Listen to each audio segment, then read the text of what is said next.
welcome to the Aus Champs podcast by the local gamers. Great to be back here once again. All brought to you by Macron Sports Hub Adelaide. A great place to get your gear, get geared up for 2026. I'm ready, and I'm ready for round 3 coming up this week of the Australian Championship. And round 2 had some cracking results as well. Alongside myself, Johnny Keko, I'm bringing in 2 lovely guys, Antonis Pagonis, Simon Jimenez. Good to have you on board, boys. Now, round 2, some big results on the weekend, eh? Yeah, and I guess we're seeing the championship just take formation a little bit. Yeah. It's always, after 1 week of results, you already want to start drawing conclusions, talk about form of different teams, but we got to remember for each side there's 6 games during the group stage, so we're seeing maybe a bit of trends to merge, and I think after this round it'll be even more so. Still early days, still 4 more games to go for some of those clubs that haven't got a point or haven't got a win just yet, but the next couple of rounds are going to be very exciting. And, well, let's go in. We got some great things we want to talk about. I've got some funny things I want to mention that I've seen from the weekend. Some quirky things that are happening in this league. And I think it's something unique. We spoke about that uniqueness of Sydney United fan last week with the throw-in. But then this week, there's just been other things that clubs are doing that are different to A-League. And it kind of got emphasised a little bit more because A-League just kicked off on the weekend. So let's go straight into our first topic, which is the results.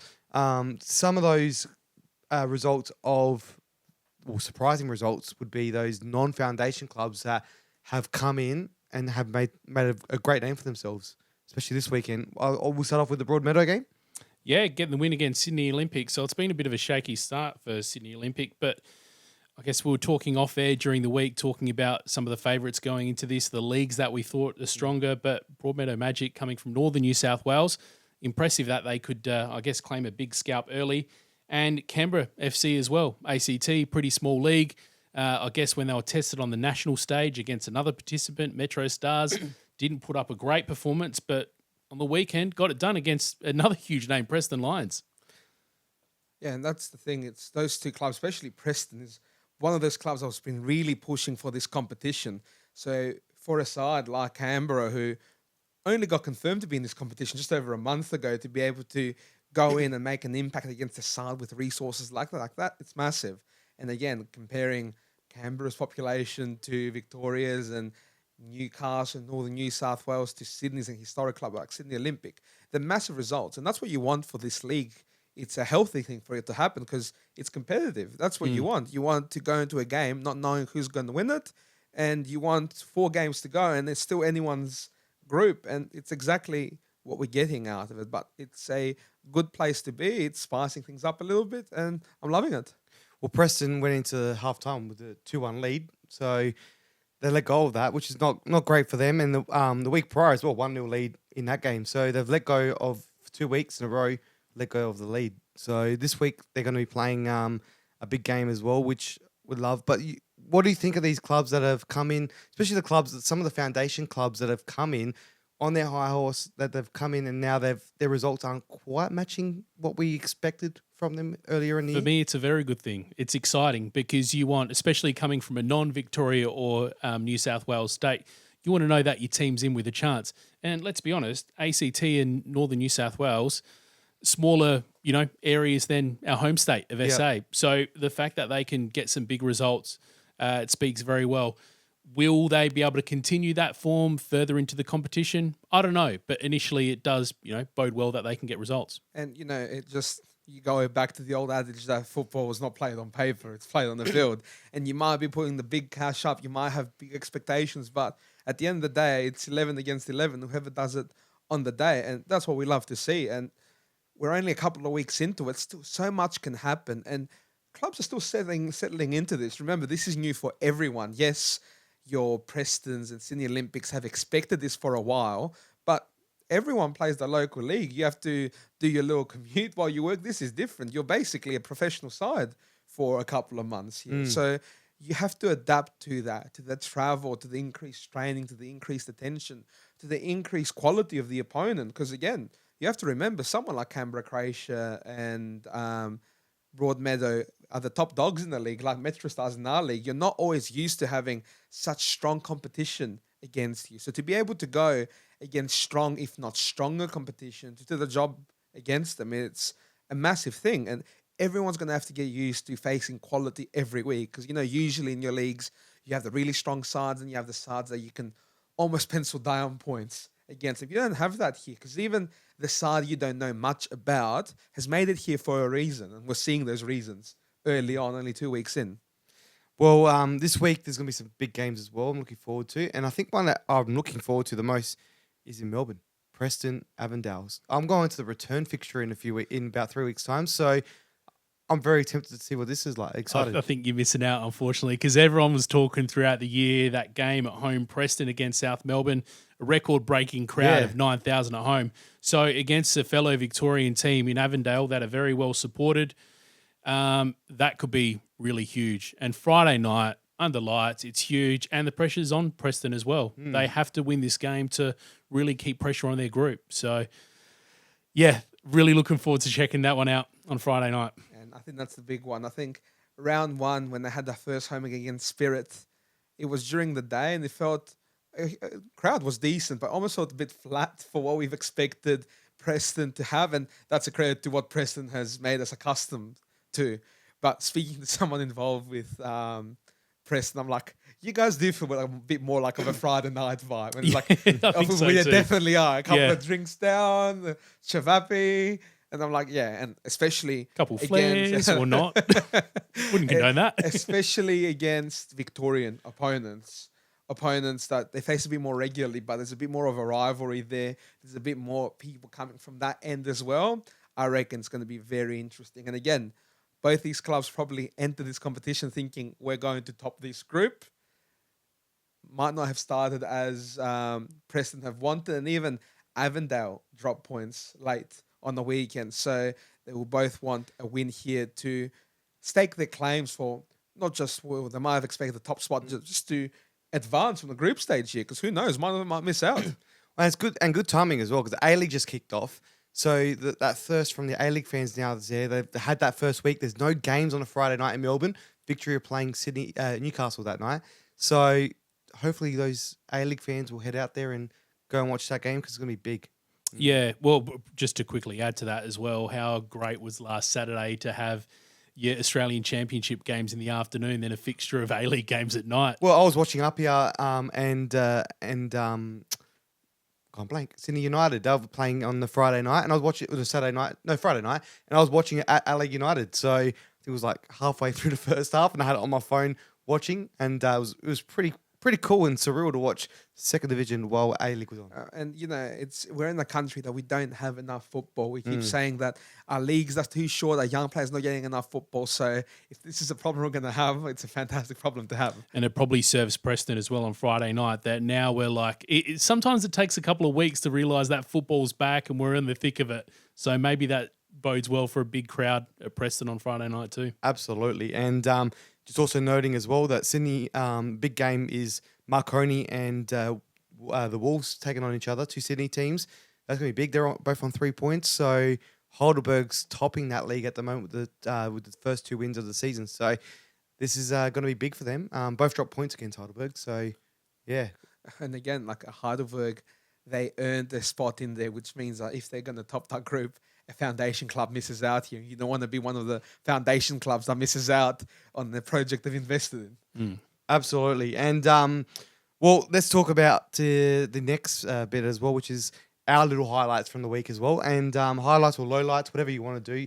You can be positive or negative, whatever. We're here to talk about the Australian Championship in all senses. But what I want to talk about includes both those clubs, Marconi and Wolves, because entertainment has been next level. It's been unique. It's been different. It's been, a bit strange in some parts as well. But I've kept my eye on a few of these. And let's just kick off with the up here on the Friday night. I think they had Italian singers to kick it off. And then they went into Evangeline doing the violin, which everyone just loves her now. She's done other sports as well. I know she started at Melbourne Victory, was where she got big name for herself, but she's done footy as well. Yeah, I think footy got her involved. It really launched the Victory stuff. Yeah, and but I loved how SBS started the broadcast, the welcome, and then let's cross down to Evangeline, and it was like 6 minutes. I was sitting there watching Adelaide United play in the opener against Sydney FC whilst listening to her on my phone. was interesting. It was cool. I applaud clubs giving different things a go, but I just No? don't get it. For me, there's two big things that a draw of a match day. One is the vibes, which a lot of it is just the crowd that rocks up. And I think I'm not sure if the pre-match stuff really brings in a crowd like that. Maybe it entertains the crowds that's there, but for me, there's other ways to bring crowds in. And the second bit is the drama of the football as well. The game has to produce. For me, the match day stuff, yeah, right, it's nice, but I don't know, I just want the football. And I think the stuff like, especially like Evangeline Victoria these days, it's as much for the people in the ground as a little reward for coming and showing like we're doing stuff for you, but also for the social media metrics. 'Cause you know that she's made it big on social media and you can get a bite of that carrot as well to show, look at what we're doing, us here at RPA, because you go Victory, AFL, RPA, you insert yourself in that conversation. I did it pretty good. I was actually pretty impressed with how the quality of it was next level. And then halftime entertainment is interesting, getting crowds involved. And I saw some stuff on social media. One of our mates from Interstate, Cody Ojeda, he was involved in something at Marconi. They did something very interesting, which I've never ever thought of. I've hosted a lot of halftime activations for football matches as an MC, and never once did this cross my mind to do an activation where I'm pretty sure I didn't get to check it properly, but I'm pretty sure they had a coffee percolator on top of a podium and they had to kick it off with a soccer ball. And if you kick it, you win. How big are we talking? A 2 cup, a 4 cup, an 8 cup? Is this a party size macchinetta? Yeah, I reckon it looked like a party size one. Oh, but it's a big target. But in my family, a party size one's for two of us. I have a 4 cup one by myself every morning. But yeah, they'd kick it off, and I think we went home with like some couple of Baioletti, because it's sponsored by Baioletti, who are the I think it's how you pronounce it, the macchinetta brand. So Someone who's not Italian doesn't drink coffee. I've got no idea what you're talking about. I did see they were trying to kick something off. I wasn't sure. Yeah, it's what a percolator. Cody didn't win. I know that. I don't think anyone won actually. So congratulations, I guess. You get to live to kick it off another week, but. Again, you want to get creative, and they definitely got creative. Well, this would be similar to the one you make with the Greek coffee. What's that one? Again, I'm not a coffee drinker. I love that. I love the Greek coffee, though. I don't mind it. What do you want to win during a halftime activation? Maybe someone can steal your idea. I want to win the 3 points. The purist, I like it. And lastly as well, Wollongong Wolves I was watching the broadcast of SBS, and I saw these kids running across the pitch. Well, what the hell was going on? Looked on social media.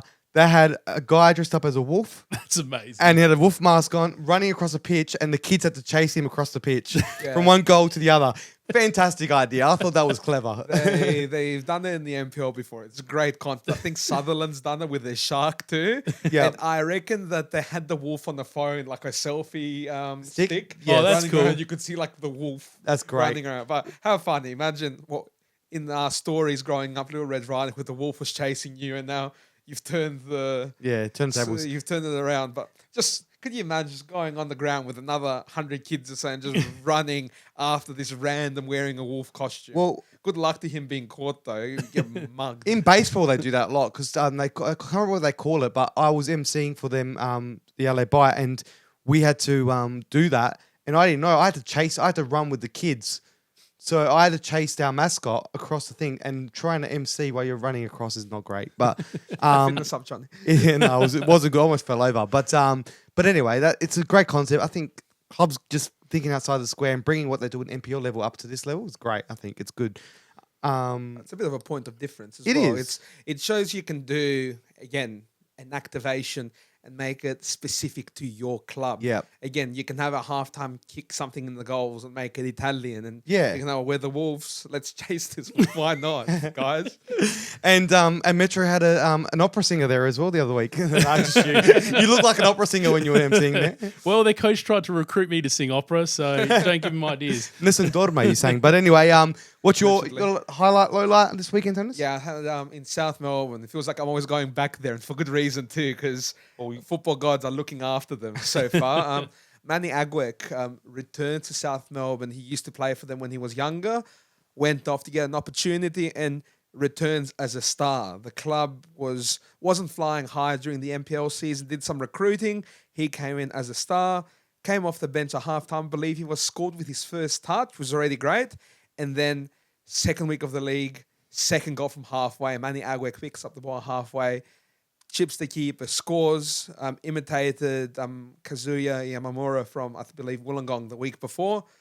Fantastic. What can you do? Two goals, 3 points for South Melbourne. Fantastic. And I'll tell you what, football gods must love Australian football because they're really looking after us with these highlights early with this competition. Because how do we have 2 weeks of football and such a high quality list of goals? I reckon the goal of the year conversation is already very tough, and we're only 2 weeks into it. Just fantastic. A lovely story of Manyluek Aguek returning home, but also to be having this impact early on. Superb.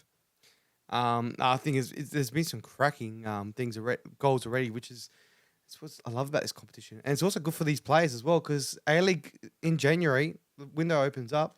But, that's the point, though. It's a second division. It's too often in the A-League, the criticism is, recycle league. Well, there you go. No need to recycle. Here's a new store for you. There's players that have been banging on the door for years that we want opportunity. Now they're showing what they can do against the best of the best at their level. Yeah. And world's your oyster. And it's a good way for those A-League players that can just jump down and go back into there as well and recoup their career as well. But over to you, Simon. You got you keep your eye on some of the players, the father-son duos that are going on, and that's what I'm loving about this, the link back to the old days. Yeah, and you mentioned A-League as well. I think maybe there's some A-League games in the future of these players. But yeah, just an observation I made. The performances of a couple of the sons of NPL and A-League legends, and at the top of the list is Damien Tsakenis on the weekend. Huge hat-trick performance. Amazing. Obviously, his father, Peter, had a hell of a career of his own. But Damien, really impressive on the weekend. And his coach as well. Yeah, exactly.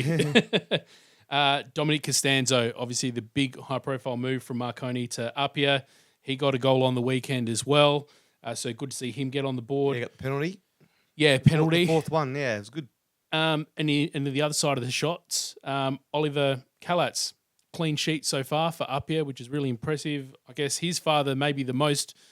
high profile of the players that we mentioned before, with Zelko obviously having a huge European career and with the Socceroos and stuff as well. One player that probably hasn't showed as much on the Australian Championship stage at the moment is Jake Porter, son obviously of Joel Porter. He's played for the Socceroos as well, A-League and NSL, I believe. So maybe he'll show something. But one thing that is also common between all these players as well, and just to go over the ages again, Costanzo, 24, Tsakenis, 24, Kalatz, 22, so very young for a goalkeeper, and Jake Porter, very young at 19 as well. All those players have spent time in youth setups of various A-League clubs. Now, we know at the moment the A-League is in a bit of a pattern of promoting talent directly from their youth, or on the other side, going for more veteran players. And to go back to your point, recruiting players, this might be a really good second chance for these players to get a bit of a second shot at the A-League. Come in around mid-20s age and really perform for the second half of the A-League season, possibly. It's one of those funny ones because if all these guys were 16 right now, they're probably the next cabs off the rank because the A-League is where it's at. Because the league's a bit weaker financially. Yeah, kids their age back then would be getting goes now if they were that age. So hopefully they can come in with a bit more experience. And again, you don't have to, not everyone you recruit needs to be the best player in the league. Sometimes you just recruit someone that can just be a really good player for a long time. Like here in Adelaide, Ryan Kiddo is a good example that had a couple of bites at the cherry, didn't work out, went to Newcastle, had a good season, comes back to Adelaide, and he's on track to be the most capped Adelaide United player ever. So you can get gems here and there if you recruit properly and get them in the right situation. So with the league being where it's at financially, I think clubs need to look at that. And the other big thing with the A-League is because players are leaving for overseas much sooner than before, just because of the financial factors. Clubs like Adelaide United, for example, have a lot of players 22 and under, and a few players 30 and over. Those players between those two ages, those 24-year-olds that you said that are entering the prime, are lacking. So to balance your squad, you could do a lot worse than some of these quality players. I love listening to you rant on. It's great. It's fantastic. I could do it all day. Any games that you guys are... we spoke about Preston the most, but any other things you're looking forward to the most this weekend? Games, standouts? Preston for me is a standout one. Can't Yeah. wait for Friday. Of course, I'll be keeping my eye on Metro Stars as well. Our Yep. hometown team against Sydney United. At this point, I think it's a bit of a must-win for them. For both of them. Yeah, that was going to be my game because it's two team. Well, it's almost is a bit of a group of death because you come in before the group looking it's anyone's group here. Anyone can go through. Well, Apia have really shot the lights out the group so far, so you back them to finish first. But the second side right now is Perth, and even though they got the win, for me, Metro Stars played the better game. They just don't have anyone to finish off for them, which we've discussed. Well, it's good they got Barbiero back now because Yeah. it wasn't looking. It was looking earlier that he wouldn't be fit until the end of the season. It's good to have him back, but it's not your striker, is it? No, but So- just having that experience back into the squad. So, but a game like this for Metro Stars and Sydney United is massive because if both teams draw that game, that's a chance to keep up with the Perth team that you've missed. Because, again, I'm just going to assume that RP gets the job done again because they've ticked every box so far. If they drop points and then both those teams drop points as well, it kind of holds the pattern. So it's a big chance for someone to shake off a poor start, or it can be a chance to consolidate what's already going on. 3 points could shape the group. Exactly. For sure. Absolutely. And just a quick one as well. Group C is the tightest one of the lot because every other group, there's top of the table is on 6 points and bottom's on 0. Well, that's the only one that everyone's got a point in that team, in that league. So in that group, sorry. So Avondale on 4, Canberra on 3, NWS Spirit on 2, and Preston on 1. So only one game can change that whole group's standing. So that one's a good one to keep an eye on. I think Group C. So tight one there. But anyway, I think we should wrap it up. So Yeah, what are we doing this weekend, boys? I know there's no games in Adelaide, but African Nations Cup starting here in Adelaide, and it's one of my favourite events of the year. So opening weekend, that's where you'll find me. all right. So anyone that wants to recruit from the Australian Championship, keep an eye on that because there's some big names that play in that. Windows closed, Johnny. Oh yes, that's true. I forgot about that. Anyway, Touchy subject. yes. That's all from us. Thank you, boys. See you next week and another one. And send in whatever you guys want us to talk about as well. Anything controversial, anything that's happening around the grounds or food that's out there that's interesting. I think there's some food out there. But anyway, I'm going to find out what to have at Avondale when I go down there because I'm looking forward to that. But anyway, that's all from us. Simon, Antonis, thank you for joining me. Thank you. That's the Aus Champs podcast by The Local Game, brought to you by Macron Sports Hub Adelaide. We'll see you all next week.